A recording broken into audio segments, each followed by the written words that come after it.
الحمد لله نحمده ونستعينه ونستغفره ونؤمن به ونتوكل عليه ونعوذ بالله من شرور أنفسنا ومن سيئات أعمالنا من يهده الله فلا مضل له ومن يضلله فلا هادي له ونشهد أن لا إله إلا الله وحده لا شريك له ونشهد أن سيدنا ومولانا محمدا عبده ورسوله أرسله بالحق بشيرا ونذيرا صلى الله عليه وعلى آله وصحبه وبارك وسلم تسليما كثيرا أما بعد فقد قال الله سبحانه وتعالى في كتابه العزيز يا أيها الذين آمنوا اتقوا الله وكونوا مع الصادقين وقال النبي صلى الله عليه وسلم المرء على دين خليله فلينظر من يخالل أو كما قال عليه الصلاة والسلام.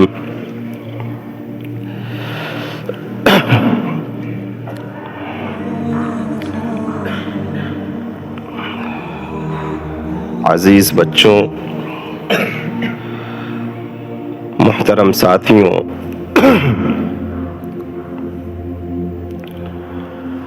گزشتہ کئی راتوں سے آپ کے سامنے دین کی کچھ باتیں اس نیت سے عرض کر رہا ہوں کہ اللہ سبحانہ و تعالی ہمیں اور آپ کو عمل کرنے کی توفیق عطا فرمائے۔ بہت ساری دین کی باتیں سامنے آئیں،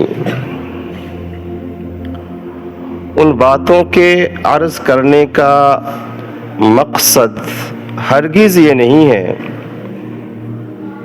کہ آپ اپنے تمام کاموں کو چھوڑ کر، تعلیم کو چھوڑ کر، تجارت کو چھوڑ کر، دوسرے جتنے کاموں میں آپ لگے ہوئے ہیں ان کاموں کو چھوڑ کر بس آپ مسجد میں بیٹھ کر اللہ اللہ کرنے لگے اور اپنی تمام ذمہ داریوں سے، رسپانسبلٹیز سے آپ سبکدوش ہو جائیں۔ یہ ہرگز مقصد نہیں ہے۔ مقصد تو صرف یہ ہے کہ ہمارے اندر اللہ کا اتنا ڈر اور خوف پیدا ہو جائے کہ ہم جہاں بھی ہوں، جس جگہ بھی ہوں، زندگی کے جس شعبے سے بھی وابستہ ہوں، اس شعبے میں جب کوئی کام ہم کرنا چاہیں تو کرنے سے پہلے یہ سوچیں کہ یہ کام ہماری شریعت کے مطابق ہے یا نہیں۔ اس کام سے ہمیں اللہ سبحانہ و تعالی کی رضامندی حاصل ہوگی یا نہیں، اس کام سے اللہ راضی ہوگا یا ناراض ہوگا۔ اگر وہ کام اللہ کو راضی کرنے والا ہے، اللہ کے رسول کی اس میں رضامندی ہے تو آپ اس کام کو کریں، اور اگر آپ کو لگ رہا ہے کہ یہ کام ناجائز ہے، حرام ہے،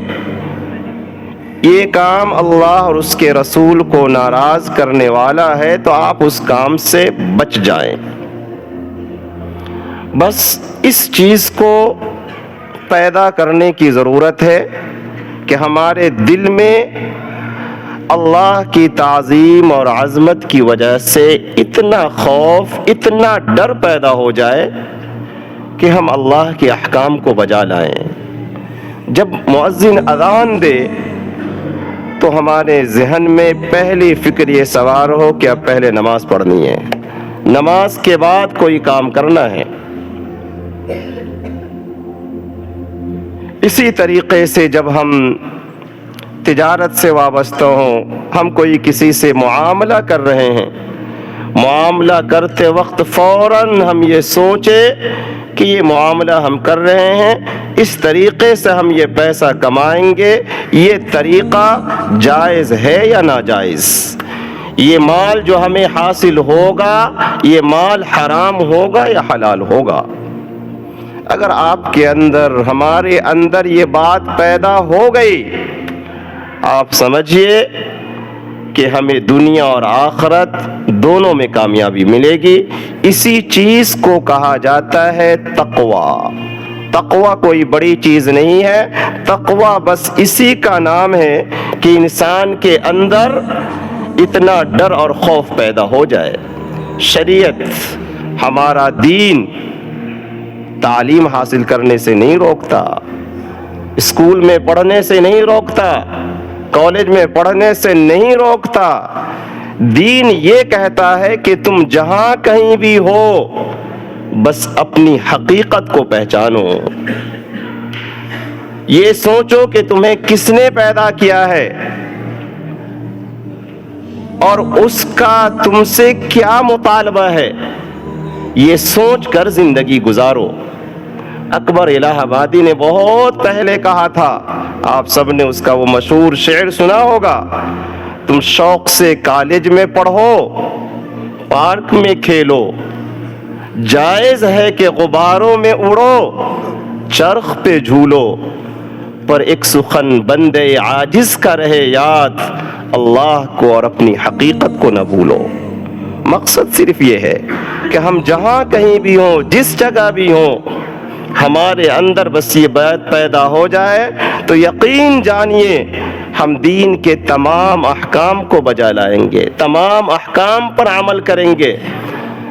اور ان تمام چیزوں سے اپنے آپ کو بچائیں گے جو چیزیں، جو راستے جہنم کی طرف لے جانے والے ہیں، اللہ اور اس کے رسول کو ناراض کرنے والے ہیں۔ اب ایک سوال پیدا ہوتا ہے کہ یہ صفت آئے گی کیسے؟ یہ حقیقت دل میں کیسے پیدا ہوگی کہ ہم ایسے بن جائیں، ہمارے دل کی حالت بدل جائے؟ یہ آئے گا کیسے؟ یہ صفت کیسے پیدا ہوگی؟ تو اس سلسلے میں میں آپ سے یہ کہہ رہا ہوں کہ بعض لوگ تو ایسے ہوتے ہیں کہ وہ فطری طور پر نیک طبیعت ہوتے ہیں، بعض بچے نیک طبیعت ہوتے ہیں، نوجوان نیک طبیعت ہوتے ہیں، ان کو صحیح راستہ بتا دیا جائے، ایک مرتبہ ان کی رہنمائی کر دیا جائے، وہ صحیح راستے پر چلنے لگتے ہیں، نیکی کا راستہ اختیار کرتے ہیں۔ لیکن ایسے لوگ، ایسے نوجوان بہت کم ملیں گے آپ کو کہ وہ فطری طور پر ان کے اندر نیکی کا جذبہ ہوتا ہے، اچھائی کا جذبہ ہوتا ہے، وہ اسی کے مطابق تھوڑی سی رہنمائی کر دی جائے، ان کی زندگی سنور جاتی ہے، وہ اپنے آپ کو تمام برائیوں سے بچاتے ہوئے زندگی گزارتے ہیں۔ زیادہ تر لوگوں کی حالت ایسی نہیں ہے، زیادہ تر لوگ تو ہر لمحے، ہر جگہ رہنمائی کے، گائیڈ لائنز کے محتاج ہوتے ہیں کہ ان کو راستہ بتایا جائے، ایک ایک چیز کھول کر ان کو سمجھائی جائے، تب انہیں بات سمجھ میں آتی ہے، اور پھر اگر وہ نصیحت کے مطابق، ہدایات کے مطابق زندگی گزارتے ہیں، آگے بڑھتے ہیں، تو ان کو دنیا اور آخرت دونوں میں کامیابی ملتی ہے۔ اللہ سبحانہ و تعالی نے قرآن پاک میں، نبی پاک صلی اللہ علیہ وسلم نے احادیث مبارکہ میں ہر جگہ، جگہ بجگہ آپ کو معلوم ہے کہ ہمیں تقوی اختیار کرنے کی، صحیح راستہ اپنانے کی تعلیم دی ہے۔ وہاں یہی سوال پیدا ہوتا ہے کہ ہر جگہ قرآن میں ہم دیکھیں کہ بار بار کہا جا رہا ہے کہ متقی بن جاؤ، یہ کام کرو گے تو تمہارے اندر تقوی کی صفت آئے گی، اللہ کا ڈر اور خوف پیدا ہوگا، تم دنیا اور آخرت میں دونوں جگہ کامیاب ہوگے۔ لیکن ہمارے اندر یہ بات کیسے آئے گی؟ اللہ سبحانہ و تعالی نے جس طرح ہمیں اس صفت کو اس کوالٹی کو اپنانے کا حکم دیا ہے، ہمیں طریقہ بھی بتایا ہے کہ اگر یہ طریقہ اختیار کرو گے تو تم آسانی سے متقی، پرہیزگار، ایک صحیح انسان بن سکتے ہو، ایک ایسا انسان جو اپنے لیے، اپنے گھر والوں کے لیے، اپنی قوم کے لیے مفید ہو، کارآمد ہو،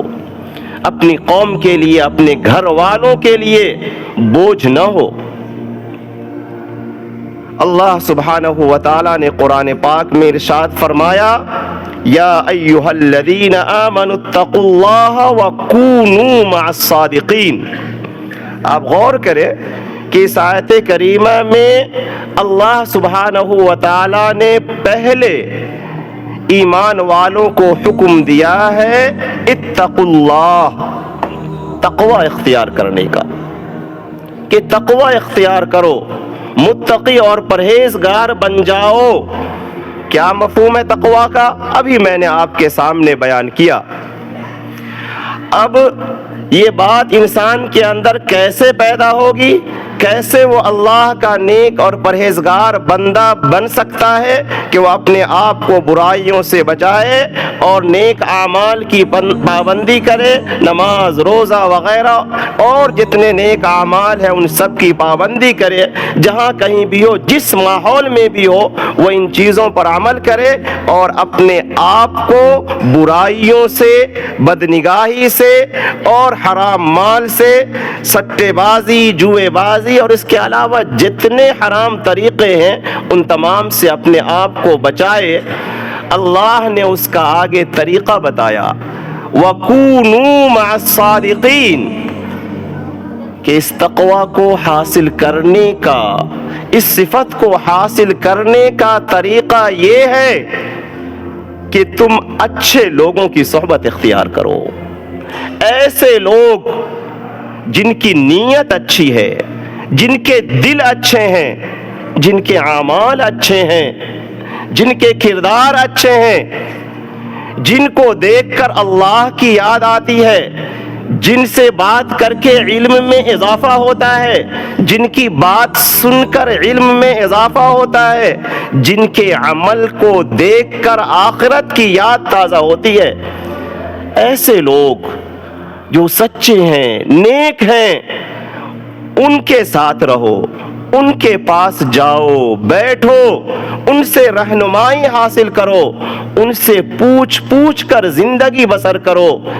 کوئی مسئلہ آئے تو ان سے دریافت کرو، صحیح حل معلوم کرو، اس کے مطابق آگے بڑھو۔ کبھی کوئی مسئلہ نہ بھی پوچھنا ہو، کچھ دیر کے لیے جاؤ، ان کے پاس بیٹھ جاؤ، ان کی باتیں سنو اور ان باتوں پر عمل کرنے کی کوشش کرو، تو اس طریقے سے تمہارے اندر تقوی کی صفت آ جائے گی۔ آپ جس محلے میں بھی رہتے ہیں، جہاں بھی رہتے ہیں، اگر آپ کوشش کریں گے تو آپ کو ایسے کچھ لوگ مل جائیں گے۔ دنیا میں ہر طرح کے انسان ہیں، میں عالموں میں بھی کہتا ہوں کہ ہر طرح کے عالم آپ کو مل جائیں گے، لیکن واقعتاً اگر آپ کو کسی صحیح عالم کی تلاش ہو کہ آپ ان سے رہنمائی حاصل کریں، ان سے دین کا علم حاصل کریں، ان سے اچھی باتیں معلوم کریں اور اس کے بعد آپ اس کے مطابق زندگی بسر کریں، تو یقیناً آپ کو ایسے لوگ مل جائیں گے۔ ایسے لوگوں کی باتوں کی وجہ سے، ایسے لوگوں کی باتیں سن کر، کبھی ان کے ایک جملے کی وجہ سے آپ کی زندگی بدل سکتی ہے، آپ برائیوں کو چھوڑ دیں گے، نیکی کی طرف آپ مائل ہوں گے۔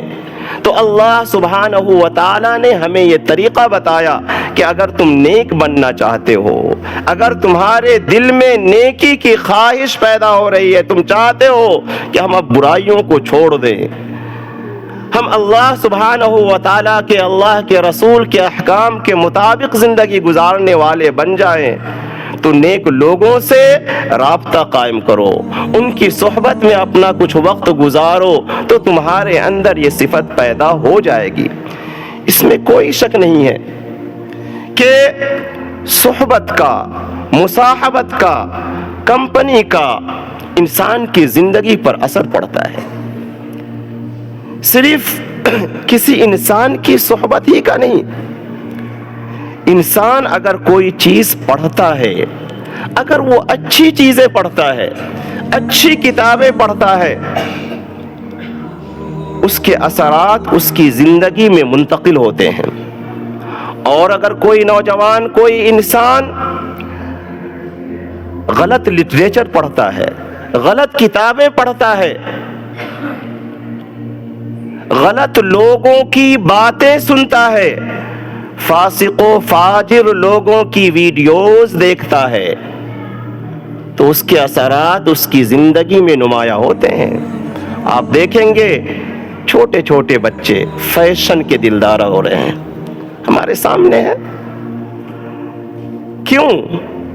رات و دن ان کا وقت گزر رہا ہے وہ فاسق و فجار، فساق و فجار، فلمی اسٹار، پلیئرز، ان لوگوں کی ویڈیوز دیکھنے میں۔ اسی طریقے سے بہت سے یوٹیوبرز، آپ جانتے ہیں، ہم سے اچھی طرح آپ جانتے ہیں، ان کی لائف اسٹائل کو دیکھ کر، ان کے طریقوں کو دیکھ کر یہ بچے، نوجوان ان چیزوں سے متاثر ہوتے ہیں۔ وہ بھی صحبت ہے، اس کو بھی میں غلط صحبت کہتا ہوں کہ ان لوگوں کو دیکھنا، ان کو سننا، زیادہ وقت ان لوگوں کے ساتھ گزارنا، اس کا بھی زندگی پر اثر پڑتا ہے۔ اس کے بجائے اگر کوئی انسان اچھے لوگوں، اچھے علماء کو سنتا ہے، میں سننے کی بات کرتا ہوں، میں دیکھنے کی بات نہیں کرتا ہوں، میں کسی کو دیکھنے کا یعنی ویڈیوز وغیرہ دیکھنے کا مشورہ نہیں دیتا، لیکن آڈیو وغیرہ ریکارڈنگ اگر اچھے علماء کی ہو، نیک علماء کی ہو، ان کا عقیدہ درست ہو، اہل سنت والجماعت میں سے ہو، آپ کو ان کے بارے میں معلوم ہو کہ ان کا کیا عقیدہ ہے، وہ کس فرقے سے تعلق رکھتے ہیں، ان کی سوچ کیا ہے، آپ ایسے لوگوں کو سن سکتے ہیں۔ ان کو سن کر بھی آپ کی زندگی میں انقلاب پیدا ہوگا، ان کو سن کر آپ کی زندگی میں تبدیلی پیدا ہوگی۔ اگر وہ نیک ہوگا، متقی ہوگا، آپ کے اندر بھی نیکی کا جذبہ پیدا ہوگا۔ لیکن ایسے لوگ جن کے بارے میں آپ کو نہیں معلوم، بہت سے ایسے لوگ جو یوٹیوب وغیرہ پر موجود ہیں، آپ دیکھیں گے بڑی پگڑی ہے، ٹوپی ہے، داڑھی ہے، علماء کے لباس میں نظر آ رہے ہیں، لیکن وہ عقائد کے اعتبار سے بھی لوگوں کو گمراہ کرنے کی کوشش کر رہے ہیں، معاملات، مسائل کے اعتبار سے لوگوں کو گمراہ کر رہے ہیں۔ ہمارے نوجوانوں کو پتہ نہیں کہ وہ کون ہے، نہیں ہے، لیکن وہ ان کو سنتے ہیں، ان کو دیکھتے ہیں، اور ایسی چیزوں کے بارے میں، مسائل کے بارے میں کہ وہ سالہ سال سے کرتے ہوئے آ رہے ہیں، ایک ویڈیو کو دیکھ کر، ایک کلپ کو دیکھ کر شکوک اور شبہات میں مبتلا ہو رہے ہیں۔ نوجوانوں، میں آپ سے عرض کر رہا ہوں کہ اگر آپ اپنے دین کی حفاظت چاہتے ہیں، اپنے ایمان کی حفاظت چاہتے ہیں، تو میں یہ کہتا ہوں کہ ہمارا جو پرانا روایتی طریقہ رہا ہے علم کے حاصل کرنے کا، کہ اگر ہمارے سامنے کوئی ضرورت، کوئی مسئلہ آ رہا ہے، ہم اپنے علماء سے رجوع کریں، ان کے پاس جائیں، ان سے معلوم کریں۔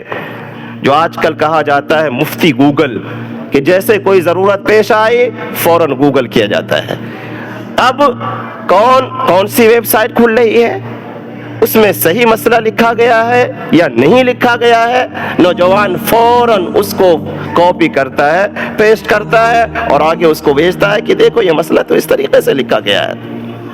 اس کے نتیجے میں چونکہ بہت مرتبہ ایسا ہوتا ہے کہ وہاں غلط انفارمیشن ہوتی ہے، غلط اطلاع ہوتی ہے۔ اب جس انسان کے اندر تمیز کی صلاحیت نہیں ہے کہ وہ یہ سمجھ سکے کیا صحیح ہے کیا غلط ہے، وہ بہت مرتبہ ایسی بات کو جو سراسر بیس لیس، بے بنیاد ہوتی ہے، اس بات کو وہ صحیح سمجھتا ہے اور آگے اس کو بھیجتا ہے، وہ بھی گمراہی پھیلانے کا ذریعہ اور سبب بنتا ہے۔ اس کا مطلب ہرگز یہ نہیں ہے کہ ساری ویب سائٹس غلط ہے۔ میں آپ کو 10 ویب سائٹس کے نام بتا سکتا ہوں، اردو میں، اسی طریقے سے انگریزی میں، کہ ان ویب سائٹس پر جو مواد ہیں، جو مسائل ہیں، جو چیزیں لکھی جا رہی ہے، یقیناً وہ صحیح ہے۔ اس طرح کی ویب سائٹ سے فائدہ حاصل کیا جا سکتا ہے، لیکن اس سے زیادہ ایسی ویب سائٹس ہیں کہ جن کے ذریعے غلط رہنمائی کی جا رہی ہے، غلط باتیں بتائی جا رہی ہے۔ لہذا آپ خود ہمیں بتائیں کہ دین کی حفاظت کا صحیح طریقہ کیا ہوگا، کہ جہاں ہر طرح کی چیزیں مکس ہیں، ہر بندے کے اندر دین کی اتنی صلاحیت، اتنا علم نہیں ہے کہ وہ صحیح طریقے سے دین کو سمجھ سکے اور جو بات بتائی جا رہی اس کے بارے میں صحیح یا غلط ہونے کا فیصلہ کر سکے، تو کیا ہم اور آپ اس کو یہ مشورہ دے سکتے ہیں کہ تم دین کا علم گوگل سے حاصل کرو، تم دین کا علم اے آئی سے حاصل کرو؟ اب اس سے بڑھ کر اے آئی، آرٹیفیشل انٹیلیجنس آ گیا ہے، ہم لوگ بھی اس کا استعمال کرتے ہیں۔ میں آپ کو بتاؤں، جب یہ چیز آئی اور معلوم ہوا کہ بہت سے لوگ دین کا علم بھی اس پر اب سرچ کر رہے ہیں، حدیث یہ وہ، تو ہم نے بھی اس کو اٹھایا، ہمارے پاس بھی وہ ایپ موجود ہے اے آئی، اور بہت ساری چیزیں ہم نے اس میں سرچ کی۔ دنیاوی اعتبار سے تو زیادہ تر چیزوں کے صحیح جواب 95% صحیح موصول ہو گئے، لیکن دینی اعتبار سے دین کا اتنا بڑا ذخیرہ، اتنے ڈیپ مسائل ہیں، کیا یہ اے آئی آپ کو اس کا صحیح جواب دے سکتی ہے؟ آرٹیفیشل انٹیلیجنس، میں یہ کہتا ہوں کہ اگر آپ آرٹیفیشل اے آئی کا صحیح استعمال کرنا چاہتے ہیں تو آپ کے پاس صحیح این آئی ہونا چاہیے، این آئی، نیچرل انٹیلیجنس، کہ اگر آپ کے پاس صحیح سمجھ ہے دین کی، آپ کے پاس اتنی قوت ہے، صلاحیت ہے کہ آپ صحیح اور غلط میں تمیز کر سکیں، تو پھر آپ اس کا استعمال کیجئے دین کے کام کے لیے بھی۔ اور اگر آپ کے اندر اتنی صلاحیت نہیں ہے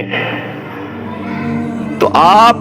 اس مقصد کے لیے اس کا استعمال کیجئے جس مقصد کے لیے اس کو بنایا گیا ہے، یعنی دنیاوی مقصد کے لیے۔ جن لوگوں نے اس کو بنایا ہے آپ جانتے ہی ہیں، آپ سرچ کیجئے کہ اس کا یہ اے آئی کس طرح سے اس کا کام ہے، کس طرح سے یہ سسٹم ورک کر رہا ہے اور کس مقصد کے لیے اس کو بنایا گیا ہے۔ بہت ساری ایسی ٹیکنالوجیز یہ آ رہی ہیں، ہم دین کے کام کے لیے بھی اس کا استعمال شروع کر دیتے ہیں، یقیناً اگر وہ مفید ہو تو ہم کرتے ہیں، لیکن ہر آدمی کو اس کا مشورہ نہیں دیا جا سکتا ہے کہ تم اس کے ذریعے دین کا علم حاصل کرو، ہر مسئلہ وہاں تلاش کرو اور اسی کو حرف آخر سمجھو کہ یہ جو بتایا گیا ہے یہ بالکل یہاں صحیح بتا رہا ہے، یہ اے آئی ہے، اس کے ذریعے جو انفارمیشن دی جا رہی ہے وہ ساری چیزیں صحیح ہے۔ آپ کو معلوم ہے کہ یہی ٹیکنالوجیز جو خاص طور پر زیادہ تر دنیاوی چیزوں کے لیے بنائی گئی ہے، اگر کوئی دنیاوی مقصد کے لیے بھی اگر صحیح طریقے سے اس کا استعمال نہیں کرتا ہے وہ ہلاک ہوتا ہے، برباد ہوتا ہے۔ بہت مرتبہ آپ جانتے ہیں کہ یہ ٹیکنالوجی کسی کو کسی گٹر کی طرف لے جا رہی ہے، کسی نہر میں لے جا رہی ہے، وہاں انسان مر جاتا ہے، برباد ہو جاتا ہے غلط رہنمائی کی وجہ سے۔ تو ضروری ہے کہ ان چیزوں کا استعمال کرنے کی وجہ سے، ان چیزوں کا استعمال کرتے ہوئے آپ اپنی صحیح عقل کا بھی استعمال کریں، اس پر پورے طور پر کلی طور پر اعتماد اور بھروسہ نہ کریں اور انہی لوگوں کو سنیں جو لوگ قابل اعتماد ہیں۔ راتوں دن بہت سے لوگ آتے ہیں، بھیجتے رہتے ہیں کہ آپ دیکھیے یہ مفتی یہ کہہ رہا ہے، یہ ویڈیو یہ اس کے اندر یہ کہا جا رہا ہے۔ پہلے میں جواب دینے کی کوشش کرتا تھا، اب میں ایسے لوگوں کو یہ کہہ دیتا ہوں کہ دیکھو آپ کو پوچھنا کیا ہے، اس سلسلے میں میرے پاس جو علم ہوگا میں آپ کو بتاؤں گا کہ اس کا جواب یہ ہے۔ یہ ہماری ذمہ داری نہیں ہے کہ وہ مفتی کیا کہہ رہا ہے، اب میں اس کی ویڈیو دیکھوں، سنوں اور پھر آپ کو اس کا جواب فراہم کروں۔ آج عشاء کے بعد ایک صاحب آئے زکوٰۃ کا مسئلہ لے کر، پوچھنے لگے کہ دیکھیے ایک ویڈیو آپ دیکھیے، یہ کہہ رہے ہیں، کیا یہ بات صحیح ہے؟ میں نے آج بھی ان سے کہا دیکھیے آپ ویڈیو نہ دکھائیے، آپ یہ بتائیے کہ آپ کے پاس آپ کیا مسئلہ پوچھنا چاہتے ہیں، کیا مسئلہ درپیش ہے۔ انہوں نے مسئلہ معلوم کیا کہ یہ مسئلہ ہے، میں نے کہا ہمیں اس کا یہ جواب معلوم ہے، وہ مفتی کیا کہہ رہا ہے، کہاں سے کہہ رہا ہے، ہمیں اس کے بارے میں نہیں معلوم۔ اب اس میں کتنا وقت برباد کیا جائے کہ اس کی ویڈیو سنو پھر اس کے بعد جواب دو، اور اس سے بہتر یہ ہے کہ جو صحیح مسئلہ ہو وہ انسان کو بتا دیا جائے۔ تو میں اب دوبارہ اپنے اس موضوع پر آتا ہوں کہ آپ اگر نیک بننا چاہتے ہیں، صالح بننا چاہتے ہیں، تقوی کی صفت اختیار کرنا چاہتے ہیں، تو ایسے لوگوں کی صحبت میں رہیں، نیک علماء کی صحبت میں بیٹھیں، ان سے رابطہ قائم کریں، جب بھی کوئی ضرورت ہو ان سے وقت لے کر مسئلہ دریافت کریں اور اس کے مطابق اپنی زندگی بسر کریں۔ یقین جانیے اس طریقے سے اگر آپ بڑھیں گے تو آپ کے اندر کچھ نہ کچھ شروع میں ابتدا اس سے ہوگی کہ کچھ نہ کچھ اللہ کا ڈر اور خوف آئے گا، اور اس کے بعد اگر آپ نے اس سلسلے کو باقی رکھا تو یقین جانیے کہ ایک وقت آئے گا کہ آپ انتہائی متقی پرہیزگار بن جائیں گے۔ اللہ نے یہ طریقہ بتایا ہے تقوی اختیار کرنے کا، یا ایھا الذین آمنوا اتقوا اللہ وکونوا مع الصادقین۔ نبی پاک صلی اللہ علیہ وسلم نے ارشاد فرمایا المرء علی دینہ فلینظر من یخالل، کہ انسان اپنے دوست کے دین کے مطابق ہوتا ہے، اپنے دوست کی نقل کرتا ہے، لہذا اس کو دیکھنا چاہیے کہ وہ کس سے دوستی کر رہا ہے، کس کے ساتھ بیٹھ رہا ہے، کس کے ساتھ اس کے اوقات گزر رہے ہیں۔ اگر آپ کے دوست احباب اچھے نہیں ہیں ان کو سوری کہہ دے، ان کو سوری کہہ دے کہ بھائی ہمارے پاس اتنا وقت نہیں ہے کہ آپ کے ساتھ یہاں وہاں سڑکوں پر بیٹھ کر اپنا وقت گزاریں، اس کے بجائے اس وقت کو ہم کسی اچھے کام میں، کسی اچھی چیز کو سیکھنے میں اپنا وقت صرف کر سکتے ہیں۔ تو ایسے لوگوں کی صحبت میں ہرگز نہ رہیں کہ جس کی وجہ سے دنیاوی اعتبار سے بھی انسان ناکام ہوتا ہے، نامراد ہوتا ہے، اور اخروی اعتبار سے بھی اس کی زندگی تباہ و برباد ہوتی ہے۔ نبی پاک صلی اللہ علیہ وسلم نے فرمایا کہ اگر آپ اچھے لوگوں کے ساتھ رہیں گے تو آپ کا حشر انہی لوگوں کے ساتھ ہوگا، آپ کو ان لوگوں کی برکتیں حاصل ہوں گی، ان لوگوں کی رحمتیں حاصل ہوں گی جو نیک لوگوں کے ساتھ رہنے کی، جو نیک لوگوں پر رحمتیں اور برکتیں نازل ہوتی ہیں۔ یہ اس کا بڑا فائدہ ہے۔ مولانا اشرف علی تھانوی رحمۃ اللہ علیہ کی خدمت میں ایک شخص آیا اور پوچھنے لگا کہ حضرت یہ لوگ یہ تمنا کیوں کرتے ہیں کہ ان کو کسی بزرگ کے قریب، کسی اللہ والے کے قریب دفن کیا جائے؟ لوگوں کی یہ خواہش ہوتی ہے کہ جب ان کا انتقال ہو تو ان کو اللہ والے کے قریب دفن کیا جائے۔ ہر آدمی کو تو اس کے عمل کا فائدہ حاصل ہوگا، ہر آدمی کو اس کے عمل کے مطابق اس کے ساتھ معاملہ کیا جائے گا۔ لوگوں کی یہ تمنا کیوں ہوتی، کیوں یہ خواہش کرتے ہیں؟ حضرت تھانوی رحمۃ اللہ علیہ کا ایک خادم تھا، اور وہ حضرت تھانوی رحمۃ اللہ علیہ کے لیے پنکھا چل رہا تھا، ہینڈ فین۔ تو حضرت تھانوی رحمۃ اللہ علیہ نے سائل سے، سوال کرنے والے سے یہ کہا کہ دیکھو یہ جو آدمی ہے، خادم ہے، یہ میری خدمت کر رہا ہے یا تمہاری خدمت کر رہا ہے؟ یہ میرے لیے پنکھا جھل رہا ہے یا تمہارے لیے؟ اس نے کہا حضرت یہ آپ کی خدمت کر رہا ہے، آپ کے لیے پنکھا جھل رہا ہے۔ تو حضرت تھانوی نے فرمایا کہ کیا اس پنکھے کا کوئی فائدہ تمہیں بھی ہو رہا ہے؟ کیا تمہیں بھی ہوا پہنچ رہی ہے؟ اس نے کہا حضرت یہ خدمت تو آپ کو کر رہا ہے لیکن اس کا فائدہ مجھے بھی حاصل ہو رہا ہے۔ حضرت رحمت اللہ علیہ نے یہ فرمایا کہ دیکھو یہی معاملہ زمین کے اندر کا بھی ہے کہ جب اللہ کا ولی کسی جگہ دفن کیا جاتا ہے اس کے ساتھ خیر کا، رحمت کا معاملہ ہوتا ہے، اس کے لیے جنت کی کھڑکیاں کھول دی جاتی ہیں، وہ جنت کی نعمتوں سے لطف اندوز ہوتا ہے۔ جب وہ جنت کی ہوائیں چلتی ہے تو آس پاس جو لوگ مدفون ہوتے ہیں، جن کو دفن کیا جاتا ہے، انہیں بھی جنت کی ہوائیں پہنچتی ہے۔ تو معلوم یہ ہوا کہ اگر آپ اچھے لوگوں کے ساتھ رہیں گے، نیک لوگوں کے ساتھ رہیں گے تو نیک لوگوں کی برکتیں آپ کو حاصل ہوں گی۔ خاص طور پر میں نوجوانوں سے یہ کہوں گا کہ آپ یہ دیکھیں، غور کریں کہ آپ کی صحبت کیسی ہے، کن لوگوں کے ساتھ اٹھنا بیٹھنا ہے۔ یاد رکھیے کہ اگر آپ کے دوست احباب برے ہیں، خراب ہیں، ان کی زندگی اچھی نہیں ہے، آپ کی زندگی بھی تباہ و برباد ہو جائے گی۔ اگر آپ چاہتے ہیں کہ آپ کی زندگی تباہ و برباد ہو، آپ اپنے ماں باپ کے لیے آنکھوں کی ٹھنڈک نہ بنے، آپ اپنے ماں باپ کے لیے یوزفل کارآمد نہ بنے، تو آپ ان لوگوں کے ساتھ رہیے۔ اور اگر آپ یہ چاہتے ہیں کہ آپ اپنے والدین کے آنکھوں کی ٹھنڈک بنے، ان کو آپ فائدہ پہنچائے اس دنیا میں بھی، ان کے انتقال کے بعد بھی، کیوں؟ اگر آپ نیک بنیں گے، صالح بنیں گے، اپنے ماں باپ کے لیے دعا کریں گے، ان کو آپ ان کے انتقال کے بعد بھی آپ سے فائدہ پہنچے گا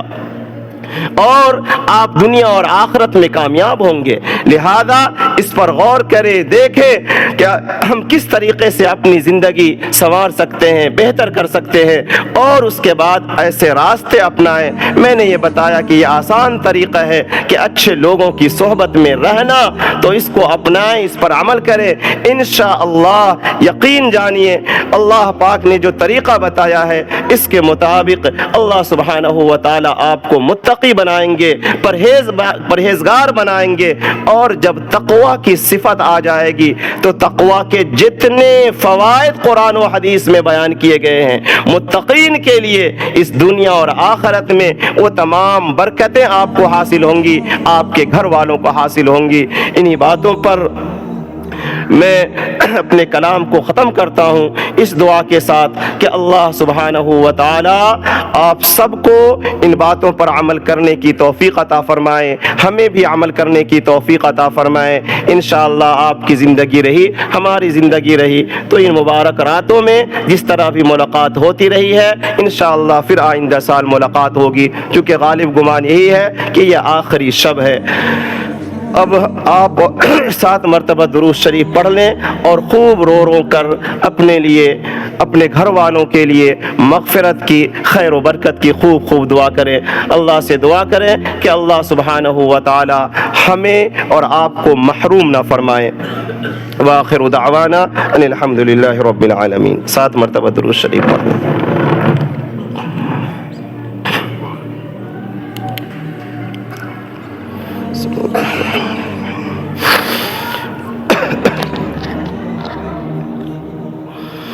اللهم صل على سيدنا وحبيبنا ومولانا محمد، اللهم صل على سيدنا وحبيبنا ومولانا محمد، اللهم صل على سيدنا وحبيبنا ومولانا محمد، اللهم صل على سيدنا وحبيبنا، صل على سيدنا محمد، اللهم صل على سيدنا وحبيبنا، اللهم صل على سيدنا لا إله إلا أنت الأحد الصمد الذي لم يلد ولم يولد ولم يكن له كفوا أحد، اللهم صل على سيدنا وحبيبنا ومولانا محمد وعلى آله وصحبه أجمعين، لا إله إلا أنت سبحانك إني كنت من الظالمين، ربنا ظلمنا أنفسنا وإن لم تغفر لنا وترحمنا لنكونن من الخاسرين، ربنا ظلمنا أنفسنا وإن لم تغفر لنا وترحمنا لنكونن من الخاسرين، اللهم إنك عفو تحب العفو فاعف عنا، اللهم إنك عفو تحب العفو فاعف عنا، اللهم أجرنا من النار، اللهم أجرنا من النار، اللهم أجر والدينا من النار، اللهم أجر آباءنا من النار، اللهم أجر أساتذتنا من النار، اللهم أجر مشايخنا من النار، اللهم إنا نسألك العافية في الدارين، اللهم إنا نسألك العافية في الدارين، اللهم إنا نسألك العافية في الدارين، اللهم إنا نسألك رضاك والجنة ونعوذ بك من غضبك والنار، ونعوذ بك من غضبك والنار، ونعوذ بك من غضبك والنار، اللهم إنا نسألك علما نافعا ورزقا حلالا طيبا واسعا وعملا متقبلا وشفاء من كل داء، اللهم انصرنا ولا تنصر علينا، اللهم إنا نجعلك في نحورهم ونعوذ بك من شرورهم، اللهم آت نفوسنا تقواها وزكها أنت خير من زكاها وأنت وليها ومولاها، اللهم إنا نسألك من الخير كله عاجله وعاجله ونعوذ بك من الشر كله عاجله وعاجله ونعوذ بك من الشر كله عاجله وعاجله اللهم اغفر لي ولوالدي ولجميع المؤمنين والمؤمنات ولمن حق علي ولمن أوصاني بالدعاء اللهم إنا نسألك من الخير كله عاجله وعاجله ونعوذ بك من الشر كله عاجله وعاجله ربنا لا تزغ قلوبنا بعد إذ هديتنا وهب لنا من لدنك رحمة إنك أنت الوهاب ربنا هب لنا من أزواجنا وذرياتنا قرة أعين واجعلنا للمتقين إماما اللهم أعتق رقابنا من النار اللهم أعتق رقابنا من النار اللهم أعتق رقابنا من النار اللهم أعتق رقابنا من النار اے اللہ ہم گناہگار ہیں سیاہکار ہیں اے اللہ تو ہمیں معاف فرما ہماری مغفرت فرما ہمیں محروم نہ فرما اے اللہ نبی پاک صلی اللہ علیہ وسلم نے ان لوگوں کے لیے بد دعا کی ہے کہ اے اللہ کہ جن لوگوں کو رمضان ملا اور ان کی مغفرت نہ ہوئی وہ اللہ کی رحمت سے دور ہوں اے اللہ ہمیں ان میں شامل نہ فرما ہمیں ان میں شامل نہ فرما ہماری مغفرت فرما ہماری مغفرت فرما ہمارے ماں باپ کی مغفرت فرما والدین کی مغفرت فرما آباء و اجداد کی مغفرت فرما ہمارے اساتذہ کی مغفرت فرما جن لوگوں نے دعا کے لیے کہا ہے ان سب کی مغفرت فرما ان سب کی مغفرت فرما اے اللہ تو رحیم ہے کریم ہے ہماری ٹوٹی پھوٹی نیکیوں کو قبول فرما تلاوت کو قبول فرما ذکر کو قبول فرما اعتکاف کو قبول فرما اے اللہ تو رحیم ہے کریم ہے رمضان المبارک کی برکتوں سے ہم سب کو مالا مال فرما ہم سب کو مالا فال فرما اے اللہ ہم سب کو ہدایت نصیب فرما ہمارے لیے دین پر چلنا آسان فرما اے اللہ جس طرح سے تو نے ہمیں رمضان میں گناہوں سے بچایا اے اللہ ہمیشہ گناہوں سے بچنے کی توفیق عطا فرما ہمیشہ گناہوں سے بچنے کی توفیق عطا فرما اے اللہ آپ کی توفیق کے بغیر کچھ نہیں ہو سکتا ہم کمزور ہیں ہمارے دل آپ کے ہاتھ میں ہیں اے اللہ ہمارے دلوں کو بدل دے ہمارے دلوں کو بدل دے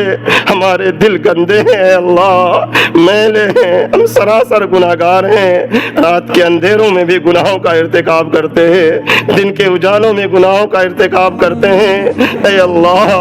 اے اللہ اے اللہ ہمارے دلوں کو پاک و صاف کر دے ہمارے دلوں کو پاک و صاف کر دے ہمارے دلوں میں اپنی محبت ڈال دے اپنے رسول کی محبت ڈال دے دین کی محبت ڈال دے نیک اعمال کی محبت ڈال دے اے اللہ ہمارے دلوں میں گناہوں کی نفرت ڈال دے ہمارے دلوں میں گناہوں کی نفرت ڈال دے اے اللہ ہمارے نوجوانوں کے لیے دین پر چلنا آسان فرما انہیں ہدایت نصیب فرما اے اللہ تم انہیں ان کے والدین کے لیے آنکھوں کی ٹھنڈک بنا آنکھوں کی ٹھنڈک بنا اے اللہ تو انہیں مطیع و فرما بردار بنا اے اللہ تو انہیں مطیع و فرما بردار بنا اے اللہ امت مسلمہ پر رحم فرما امت مسلمہ پر رحم فرما اے اللہ ہمارے فلسطینی بھائی بہنوں کی مدد فرما ہمارے فلسطینی بھائی بہنوں کی مدد فرما اے کریم آقا اے کریم آقا اے اللہ تو ہر طرف سے ان کی مدد فرما اے اللہ تو خوب خوب ان کی مدد فرما اے اللہ ہم سب کو بار بار ماہ رمضان عطا فرما بار بار یہ مبارک راتیں عطا فرما اے اللہ آئندہ بھی اے اللہ ہمیں یہ ماہ رمضان عطا فرما اے اللہ ہمیں ماہ رمضان کی برکتوں سے محروم نہ فرما اے اللہ جیسے بھی ہیں آپ کے ہیں اے اللہ آپ پر ایمان رکھتے ہیں لا الہ الا اللہ پڑھتے ہیں محمد الرسول اللہ پڑھتے ہیں اے اللہ آپ کو مانتے ہیں قیامت کو مانتے ہیں موت کے بعد زندہ ہونے کو مانتے ہیں اے اللہ جیسے بھی ہیں آپ پر ایمان رکھتے ہیں اے اللہ تو ہم پر رحم فرما نظر کرم فرما رحم فرما نظر کرم فرما اے اللہ یہاں جتنے لوگوں کے ہاتھ اٹھے ہوئے ہیں اے اللہ سب کو تو اپنی رحمت میں ڈھانپ لے اے اللہ سب کی جائز دلی مرادیں پوری فرما سب کی مشکلات اور پریشانیوں کو دور فرما سب کو کشادہ حلال روزی عطا فرما، حرام مال سے حفاظت فرما، حرام لقمے سے حفاظت فرما۔ اے اللہ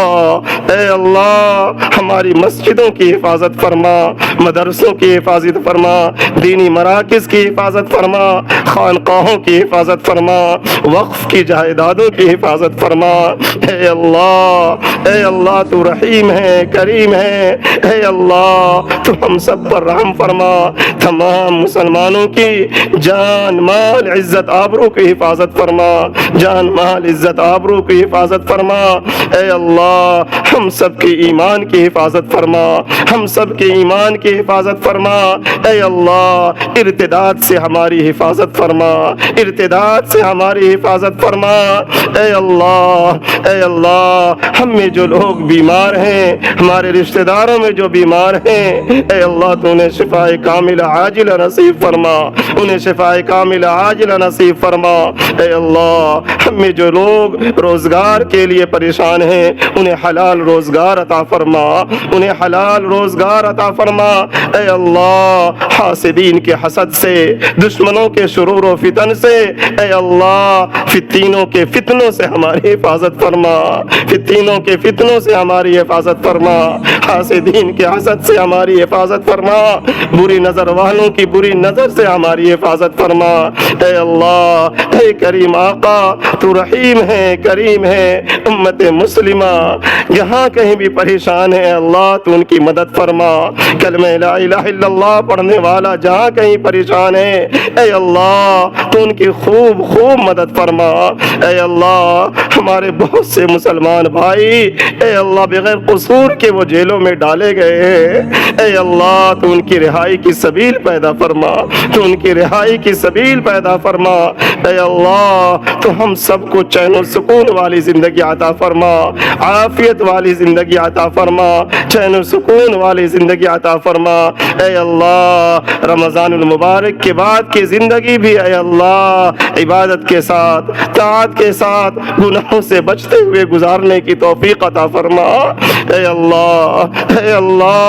تو ہماری حفاظت فرما، ہماری حفاظت فرما۔ اے کریم آقا اے اللہ ہماری اولاد کو ہمارے لیے آنکھوں کی ٹھنڈک بنا، ہماری اولاد کو ہمارے لیے آنکھوں کی ٹھنڈک بنا، نوجوانوں کو اے اللہ تو ان کے والدین کے لیے اے اللہ تو آنکھوں کی ٹھنڈک بنا۔ اے اللہ ہم سب کی جائز مرادیں، جائز دلی مرادیں اے اللہ اپنے فضل و کرم سے اے اللہ تو پوری فرما۔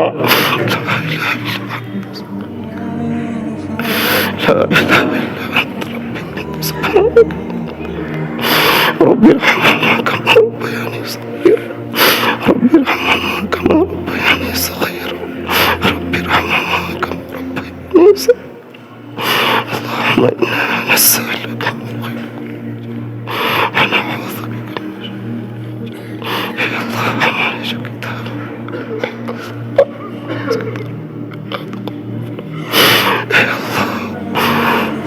اے اللہ جن لوگوں نے ہم لوگوں سے اللہ دعاؤں کی درخواست کی ہے، دعاؤں کے لیے کہا ہے، اے اللہ ان سب کے ساتھ احسان اور خیر کا معاملہ فرما، سب کی جائز مرادیں پوری فرما، سب کی جائز ضرورتیں پوری فرما۔ اے اللہ ہمارے جو اساتذہ اس دنیا میں موجود ہیں اے اللہ تو ان کو صحت و عافیت کے ساتھ لمبی عمر عطا فرما، جو یہاں سے گزر چکے ہیں، جو دنیا سے جا چکے ہیں اے اللہ تو ان کی قبروں کو منور فرما، ان کی مغفرت فرما، ان کی مغفرت فرما۔ اللہم انا نسألک من خیر ما سألک منہ نبیک و حبیبک محمد صلی اللہ علیہ وسلم ونعوذ بک من شر ما استعاذک منہ نبیک و حبیبک محمد صلی اللہ علیہ وسلم۔ جزا اللہ عنا سیدنا محمد صلی اللہ علیہ وسلم بما هو اہلہ۔ ربنا تقبل منا انك انت السميع العليم۔ سبحان ربك رب العزة عما يصفون وسلام على المرسلين والحمد لله۔